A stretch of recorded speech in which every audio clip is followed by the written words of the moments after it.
हे नारायण, हे माधव, हे जगत के पालनहार, जब जब पृथ्वी पर धर्म क्षीण होता है, तब तब तुम काल, कर्म और आस्था के माध्यम से मानव को पुनः सत्य के मार्ग पर ले आते हो। और ऐसा ही एक दिव्य अवसर है माघ मास। माघ मास केवल एक महीना नहीं, ये पापों के भार से मुक्ति, कर्मों के बंधन से छुटकारा और मोक्ष का द्वार है। शास्त्र कहते हैं, माघे स्नात्वा नरः स्मयक सर्व पापै प्रमुच्यते। अर्थात जो मनुष्य माघ मास में श्रद्धा से स्नान करता है, वो जन्म जन्मांतर के पापों से मुक्त हो जाता है। परंतु प्रश्न ये है कि आखिर माघ मास इतना शक्तिशाली क्यों है? देवता स्वयं इस मास की प्रतीक्षा क्यों करते हैं? और क्यों कहा गया है कि माघ मास में किया गया एक पुण्य करोड़ों यज्ञों के बराबर फल देता है? इन्हीं रहस्यों को उद्घाटित करता है माघ मास की कथा, अध्याय 12। एक समय की बात है जब देवलोक में इंद्र की सभा सजी हुई थी। चारों ओर अप्सराएं थी, गंधर्व मधुर संगीत गा रहे थे, पर स्वयं देवताओं के मुख पर गंभीरता थी। तभी देवगुरु बृहस्पति ने सभा को संबोधित करते हुए कहा, हे देवगण, पृथ्वी पर कलयुग का प्रभाव तीव्र हो जा रहा है। मनुष्य पापों के दलदल में फंसता जा रहा है। यदि कोई सरल उपाय ना दिया गया तो धर्म का दीपक बुझ जाएगा। इंद्र चिंतित होकर बोले, हे गुरुदेव, फिर मानव का उद्धार कैसे होगा? तभी भगवान विष्णु ने मंद मुस्कान के साथ कहा, हे इंद्रदेव, जब मनुष्य कठिन तप, यज्ञ और व्रत करने में असमर्थ हो जाए, तब मैं उसे एक सरल लेकिन अत्यंत प्रभावशाली मार्ग दूंगा, और वो मार्ग है माघ मास। सभा में आश्चर्य छा गया। ब्रह्मा जी बोले, हे नारायण, क्या केवल एक मास से मनुष्य का कल्याण संभव है?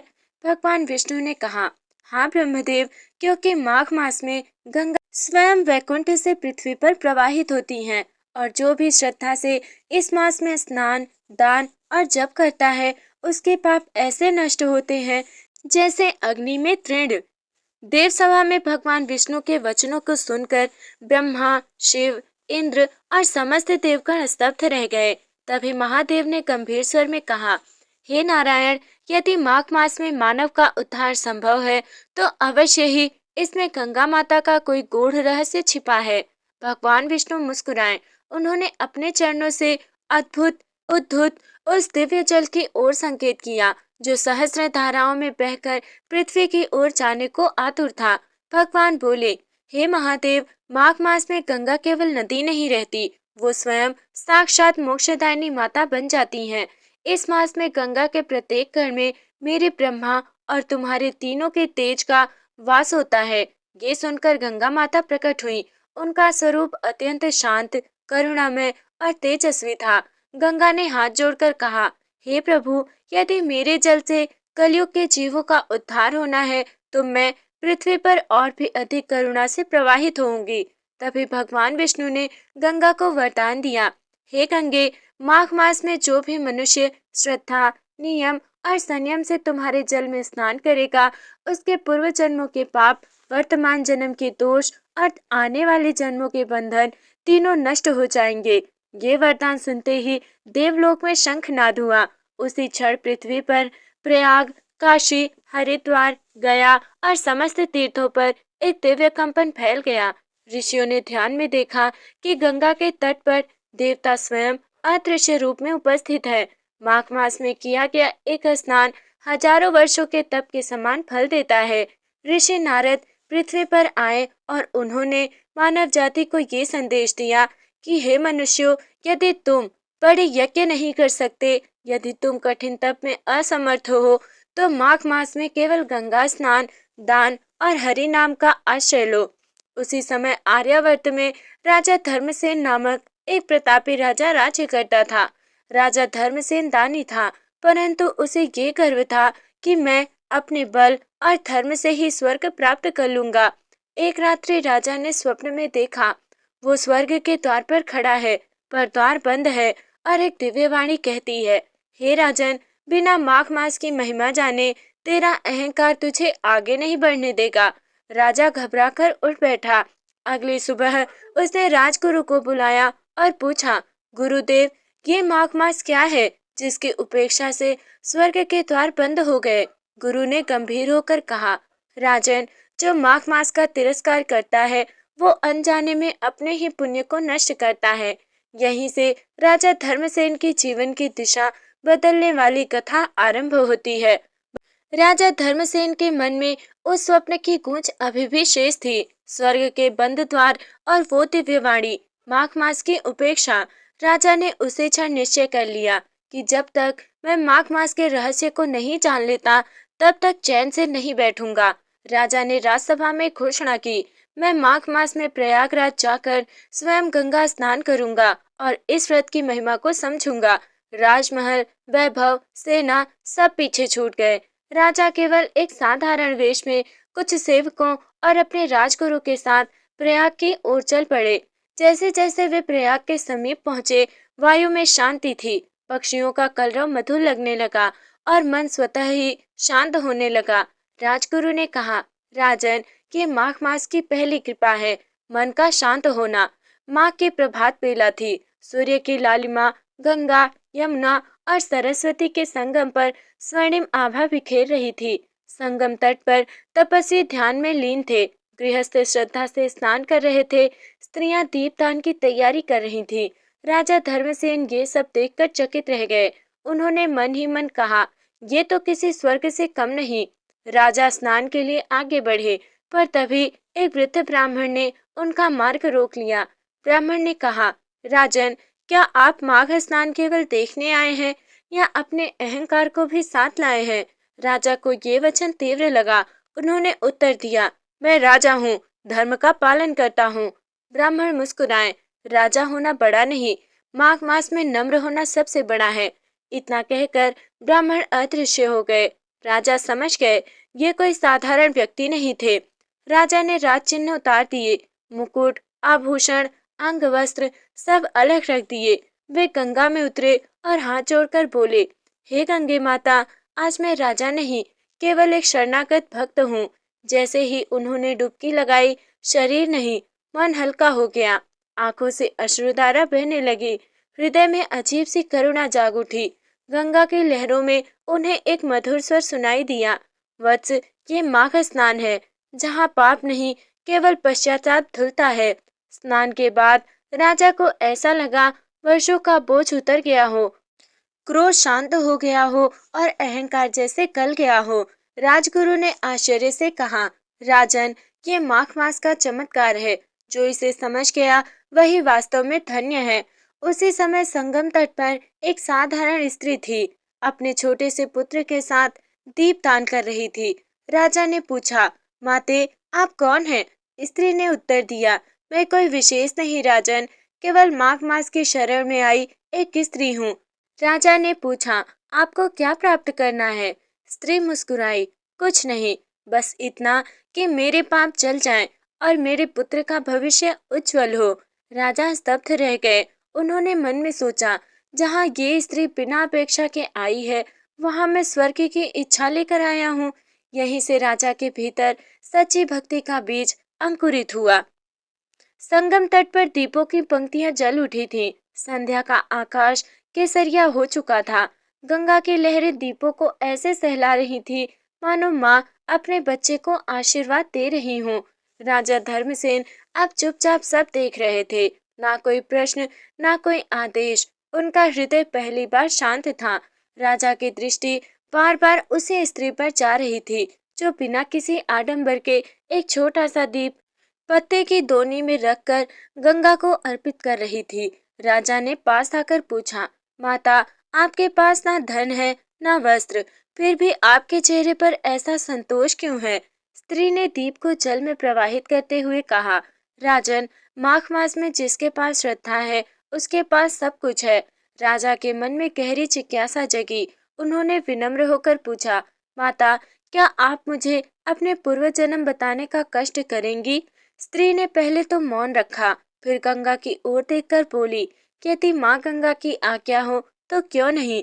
जैसे ही उसने ये कहा, वायु में कंपन हुआ। दीपों की लौ एक क्षण के लिए स्थिर हो गई। स्त्री ने कहा, प्रारंभ किया, राजन, अपने पूर्व जन्म में मैं एक अत्यंत धनवान सेठ की पत्नी थी। मेरे पास सब कुछ था, धन, सम्मान, वैभव। पर मेरे पास समय नहीं था। वो बोली, माघ मास आया, साधु संत आए, पर मैंने कहा अभी फुर्सत नहीं। गंगा पास थी, पर मैंने कहा आज नहीं, कल। उसकी आंखों से आंसू गिर पड़े। मैंने दीपदान को साधारण कर्म समझा और व्रत को स्त्रियों का काम। राजा के हृदय में कंपन हुआ। कर्म का फल। स्त्री आगे बोली, राजन, जब यमलोक पहुंची तो कोई बड़ा पाप नहीं था, फिर भी मुझे उच्च लोक नहीं मिला। यमदूतों ने कहा, तुमने माघ मास की उपेक्षा की है, ये पाप नहीं, पर सबसे बड़ी भूल है। मुझे पुनः मानव योनि मिली, निर्धन, संघर्षपूर्ण, पर एक अवसर के साथ। स्त्री ने अपने पुत्र के सिर पर हाथ रखा। इस जन्म में मेरे पास कुछ नहीं, पर माघ मास है, यही मेरा सौभाग्य है। राजा की आंखों से आंसू बहने लगे। उन्होंने मन ही मन कहा, हे प्रभु, जहाँ ये स्त्री भूल से सीख गई, वहाँ मैं ज्ञान होकर भी अंधा था। उसी क्षण एक साधु राजा के सामने आए। उन्होंने कहा, राजन, यदि आप वास्तव में माघ मास को समझना चाहते हैं, तो आज रात संगम तट पर बिना अन्न, बिना शैया, केवल भूमि पर विश्राम करें। राजा के सेवक घबरा गए। महाराज, ये आपके लिए कठिन होगा। राजा ने शांत स्वर में कहा, यदि यही मार्ग है तो मैं तैयार हूँ। रात गहराने लगी। ठंडी हवा शरीर को चीर रही थी। राजा भूमि पर बैठे थे, ना आग और ना ही कोई वस्त्र। उनका शरीर कांप रहा था, पर मन स्थिर था। उन्होंने आंखें बंद की और कहा, हे नारायण, आज पहली बार मैं आपसे कुछ नहीं मांग रहा, केवल स्वयं को छोड़ रहा हूँ। आधी रात को राजा ने अनुभव किया, शीत कम हो गई, हृदय में उष्मा जागी और कानों में शब्द गूंजे, राजन, माघ मास सहन का नहीं, समर्पण का पर्व है। राजा समझ गए, ये परीक्षा शरीर की नहीं, अहंकार की थी। रात्रि का अंतिम प्रहर था। आकाश में तारे मंद पड़ने लगे थे। संगम तट पर गंगा की लहरों की ध्वनि अब केवल जल नहीं, वाणी बन चुकी थी। राजा धर्मसेन भूमि पर बैठे थे, नेत्र बंद, हृदय विनीत, अहंकार शून्य था। अचानक शीतल वायु में सुगंध भर गई। जल की सतह पर प्रकाश फैलने लगा। राजा ने नेत्र खोले। गंगा स्वयं माँ के रूप में उनके सामने प्रकट थी। सफेद वस्त्र, करुणामयी दृष्टि और मुख पर असीम वात्सल्य। राजा तुरंत भूमि पर लौट गए। माँ, मैं अपराधी हूँ, जीवन भर आपको देखा पर जाना नहीं। माँ गंगा ने कहा, राजन, अपराध तब होता है जब ज्ञान के बाद भी अहंकार बना रहे। तुम्हारा अपराध अज्ञान नहीं, विलंब था। राजा का कंठ भर आया। माँ गंगा बोली, माघ मास केवल स्नान, दान या व्रत नहीं, ये वो समय है जब देवता भी मनुष्य की प्रतीक्षा करते हैं। राजा चौंक गए। माँ, देवता मनुष्य की प्रतीक्षा क्यों करेंगे? गंगा मुस्कुराई, क्योंकि इस मास में मनुष्य का एक सच्चा कर्म स्वर्ग से भी ऊपर होता है। 3 सबसे प्रिय कर्म उन्होंने बताए। माँ गंगा ने कहा, माघ मास में यदि कोई व्यक्ति अहंकार छोड़ दे, किसी भूखे को अन्न दे और एक दीप माँ के नाम जलाए, तो उसका नाम स्वयं भगवान लिखते हैं। राजा के नेत्रों से अश्रुधारा बह चली। माँ गंगा ने आगे कहा, राजन, एक दीप केवल अंधकार नहीं मिटाता, वो पूर्व जन्मों की स्मृति भी जागृत करता है। इसी कारण निर्धन स्त्री का हृदय तुम्हारे महल से अधिक उज्जवल था। राजा ने हाथ जोड़कर कहा, माँ, मैं अपना राज्य, वैभव सब त्यागने को तैयार हूँ। माँ गंगा ने धीरे से कहा, नहीं राजन, माघ मास त्याग नहीं सिखाता, सदुपयोग सिखाता है। राजा रहो, पर सेवक बनकर। ये शब्द राजा के जीवन का सूत्र बन गए। राजा धर्मसेन ने कहा, माँ, आज से मेरा राज्य केवल शासन नहीं, सेवा का क्षेत्र होगा। माघ मास में कोई भूखा नहीं सोएगा, कोई दीप बिना जलाए नहीं रहेगा। माँ गंगा प्रसन्न हुई। धीरे धीरे प्रकाश फैलने लगा। माँ गंगा का रूप जल में विलीन हो गया, पर राजा के हृदय में एक नया सूर्य उदय हो चुका था। उन्होंने देखा, वही निर्धन स्त्री अपने पुत्र संग स्नान को आ रही थी। राजा ने स्वयं आगे बढ़कर उसके चरण छुए। सभा स्तब्ध रह गई। राजा ने सबके सामने कहा, आज मैंने जाना, माघ मास केवल पुण्य कमाने का समय नहीं, बल्कि अपने भीतर झांकने का अवसर है। गंगा माता के दर्शन के पश्चात राजा धर्मसेन का जीवन पूर्णतः बदल चुका था। वो राजा अब सिंहासन पर बैठा शासक नहीं, बल्कि प्रजा के बीच चलने वाला एक साधक बन चुका था। अगले ही दिन राजा ने पूर्ण सभा बुलवाई। मंत्री, सेनापति, पुरोहित, व्यापारी, ब्राह्मण और सामान्य जन सब उपस्थित थे। राजा ने गंभीर स्वर में कहा, आज से ये राज्य केवल कर और दंड से नहीं, धर्म और करुणा से चलेगा। सभा में सन्नाटा छा गया। राजा ने एक एक कर 5 घोषणाएं की। पहला, कि माघ मास में कोई भूखा नहीं रहेगा। दूसरा, हर संध्या गंगा तट पर दीपदान होगा। और तीसरा, विधवाओं और निर्धनों को अन्न वस्त्र निःशुल्क मिलेगा। चौथा, राजकोष का 1/3 भाग धर्म कार्य में जाएगा। पांचवा, राजा स्वयं माघ व्रत करेगा, वो भी गुप्त रूप से। सभा चकित रह गई। पुरोहित ने विनम्रता से पूछा, महाराज, गुप्त व्रत क्यों? राजा मुस्कुराए, क्योंकि दिखावे का पुण्य आत्मा को स्पर्श नहीं करता। उन्होंने आगे कहा, माघ मास का व्रत यदि प्रसिद्धि के लिए हो तो उसका फल यहीं समाप्त हो जाता है। अब प्रतिदिन राजा रात्रि के अंतिम प्रहर में साधारण वस्त्र पहन गंगा तट पर जाते हैं। कोई पहचान नहीं, कोई दास नहीं। वे स्वयं दीप जलाते, भूखों को भोजन कराते, शीत में कांपते वृद्धों को अपने हाथ से वस्त्र ओढ़ाते। स्वर्ग लोक में देवता ये सब देख रहे थे। इंद्र बोले, ऐसा राजा युगों में नहीं देखा। बृहस्पति ने कहा, परख अभी शेष है। तभी देवताओं ने एक गुप्त परीक्षा का निश्चय किया।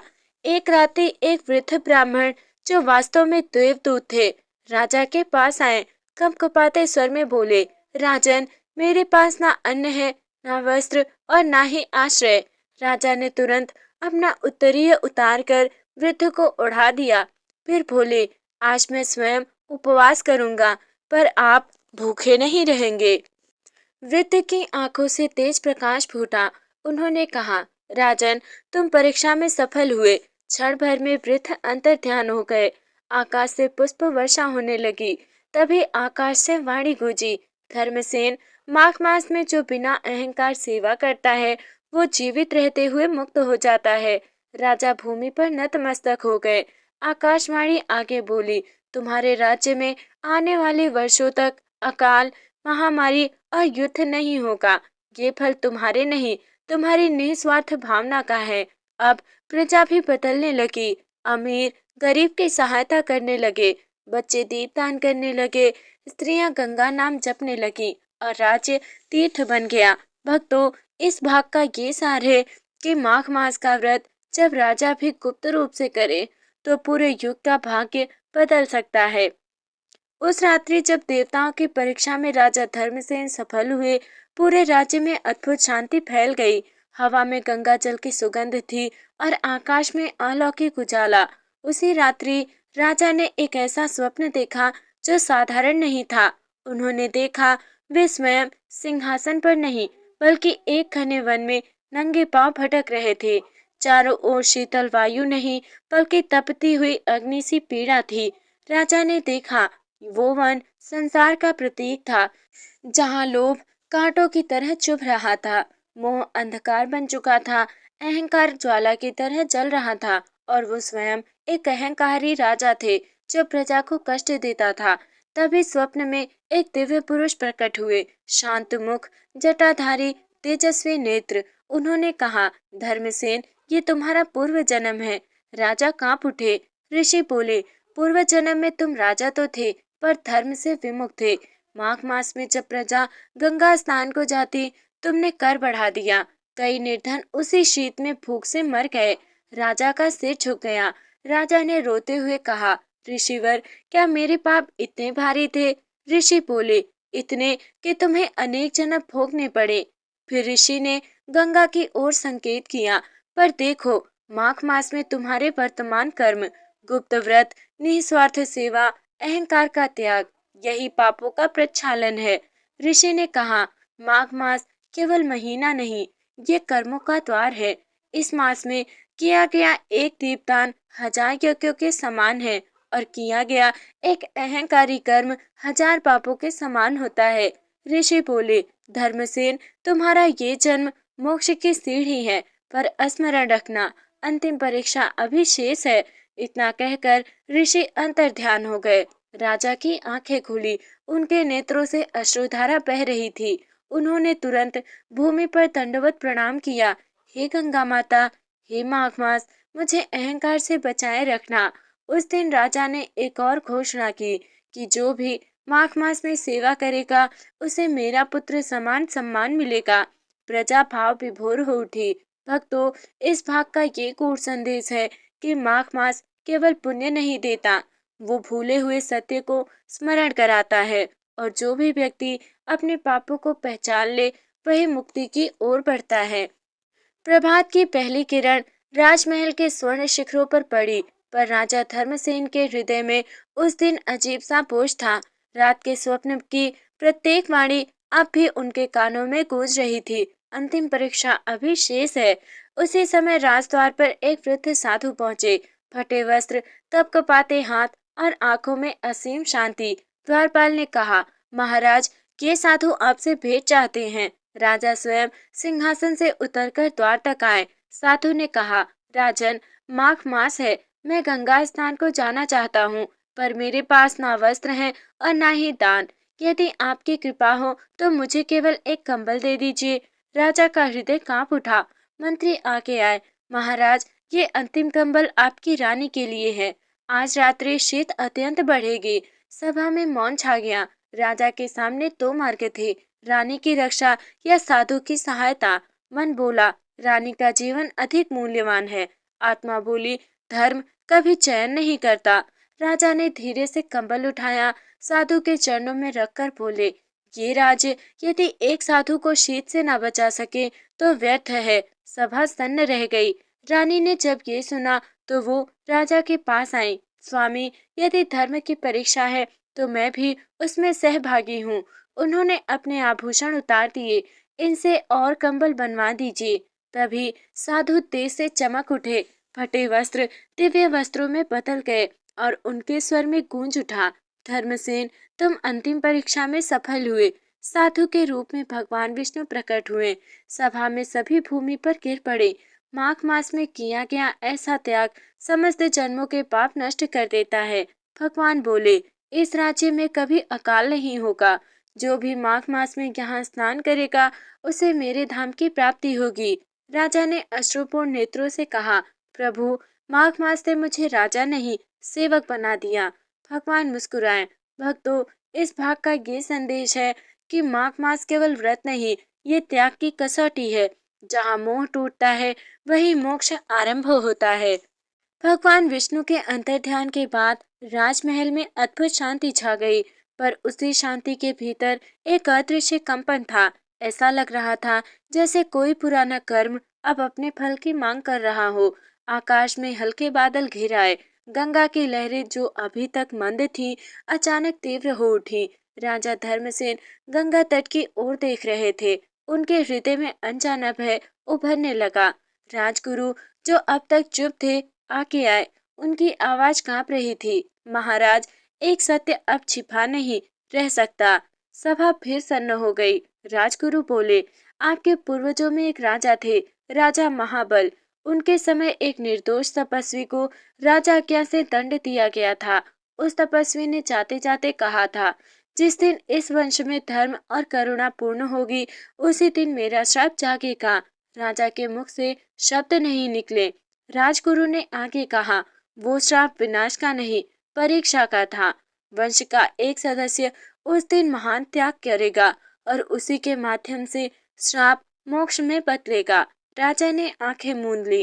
रानी आगे आई। उनकी आंखों में अद्भुत शांति थी। यदि वो सदस्य मैं हूँ तो मुझे स्वीकार है। सभा में हाहाकार मच गया। तभी गंगा तट से एक दिव्य आवाज गूंजी, माघ मास में किया गया त्याग कभी व्यर्थ नहीं जाता। गंगा की लहरों से एक तेज उठा। गंगा माता स्वयं प्रकट हुई। राजा धर्मसेन, श्राप अब समाप्ति की ओर है, पर अंतिम शोधन अभी शेष है। गंगा माता बोली, अगली अमावस्या को यदि वंश का प्रत्येक व्यक्ति बिना अहंकार स्नान और दान करेगा तो ये वंश सदा के लिए मुक्त होगा। राजा ने हाथ जोड़कर कहा, यदि पूरे वंश का उद्धार संभव है तो मैं सबसे पहले जल में उतरूंगा। उसी क्षण आकाश साफ हो गया, चंद्रमा बादलों से बाहर आया, गंगा शांत हो गई। माघ मास केवल पुण्य कमाने का नहीं, ये पुराने कर्मों को धोने का अवसर है। और जब पूरा वंश झुक जाता है तब श्राप भी वरदान बन जाता है। अमावस्या की वो भोर सामान्य नहीं थी। गंगा तट पर हजारों दीप जल रहे थे। आकाश में तारे मंद पड़ चुके थे, मानो वे भी इस दिव्य क्षण के साक्षी बनना चाहते हैं। राजा धर्मसेन राजवस्त्र त्याग कर सामान्य वस्त्रों में गंगा में उतरे। उनके पीछे रानी, राजकुमार, राजकुमारियां, सेवक, प्रजा, कोई बड़ा कोई छोटा नहीं। राजा ने गंगा में खड़े होकर कहा, हे गंगा माता, यदि हमारे वंश में कभी भी किसी निर्दोष को पीड़ा पहुंची हो तो हम सब उनका प्रायश्चित स्वीकार करते हैं। सभी ने एक साथ जल अर्पित किया। जैसे ही अंतिम व्यक्ति ने स्नान किया, हवा में मंद सुगंध फैल गई। गंगा की लहरें स्वर्णिम हो उठी। उसी क्षण एक दिव्य प्रकाश प्रकट हुआ। वही प्राचीन तपस्वी जिनका श्राप पीढ़ियों से बंधा हुआ था। उनके मुख पर अब क्रोध नहीं, करुणा थी। आज मेरा श्राप पूर्ण हुआ। माघ मास में सामूहिक पश्चाताप ने मुझे मुक्त कर दिया है। तपस्वी बोले, अब ये वंश केवल धर्म से नहीं, करुणा से जाना जाएगा। और प्रकाश गंगा में विलीन हो गया। गंगा माता पुनः प्रकट हुई। जो भी माघ मास में अहंकार त्याग कर स्नान, दान और स्मरण करेगा, उसके जीवन के बंधन स्वयं टूटेंगे। उस दिन के बाद राज्य में कभी अकाल नहीं आया। दान औपचारिक नहीं, स्वभाव बन गया। भक्ति डर से नहीं, प्रेम से होने लगी। भक्तों, माघ मास का अमर संदेश यही है कि माघ मास केवल पुण्य जोड़ने का नहीं, ये पीढ़ियों पुराने कर्म धोने का अवसर है। जब मैं हम बन जाता है तब मोक्ष दूर नहीं रहता। भक्तों, जो ये कथा श्रद्धा से सुनता है उसके जीवन में भी कोई ना कोई बंधन अवश्य टूटता है।